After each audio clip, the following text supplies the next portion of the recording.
And the bigger thing in all of this is, Roger Goodell is managed by 31 owners, and he does their bidding, and their bidding is to make as much money as possible. That's what they do.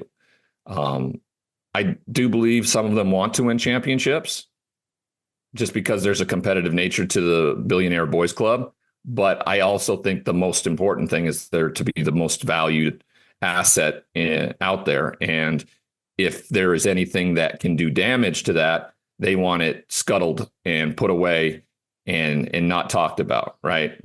Concussions are at the very forefront.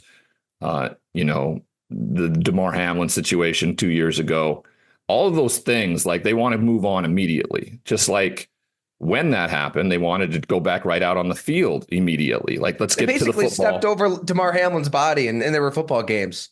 Yeah. A few days later. That is wild. The funny thing was, so I had my own talk show for the last 2 years until our company got bought out by Fanatics Sportsbook recently. And I was pretty critical of Goodell and Troy Vincent. And I said that they should postpone games this week, utilize that bye week before the Super Bowl, allow teams to check in on one another. I didn't think anybody had a chance to really check in with each other, in particular the Buffalo Bills, right? They left Cincinnati, and all of a sudden it's wintertime, and they're having to deal with all of it, whether or not he's going to be healthy enough and then to go out and play. And so I was pretty critical of that. And normally I'm on Good Morning Football every week while I was in New York, and our coordinating producer got a call from Park Avenue and said, take Ryan off the broadcast this week. And I was just like, you know what? I'm okay with that. I mean, if that's their, I don't know if that's their way of trying to control things. I don't know. It's just, it was silly that they weren't able to just own up to, like, yeah, we thought this is a freak accident. We just knew what we do best, and let's go back to playing football. We made a mistake. We'll now have more data and information to do better next time. I mean, I would have loved that answer. I don't mind if you mess up. In fact, look at me. I mess up all the time.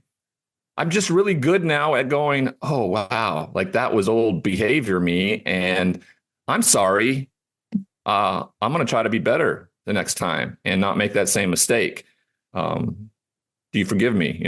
I think that just goes a long way, and they're just not capable. They're not capable. And, when you're fooled once, it's a, thing. And if you keep being fooled over and over and over, then that's on you. And you have to start making the decision to stand up and set healthy boundaries around those types of situations and incidents. And so, Roger's Roger. He works directly for the owners. The guy that I really kind of have the beef with is Troy Vincent. I mean, he's a former player, and he just seems like he sold his soul for all that money. I don't know if he believes he's, commissioner in waiting, because I guess, I mean, that's meaningful. It's 40+ million a year, a private plane. I mean, all the things that come with commissioner status, but I mean, he's a former player. And that's the thing that rubs me the wrong way. And I think probably rubs a lot of people the wrong way, that he does not seem like an advocate for players, which is so ironic because, he was one, and he was a very good one. And, frankly, it's a bit disgusting. And that's the biggest problem that I think I have. And I think a lot of people have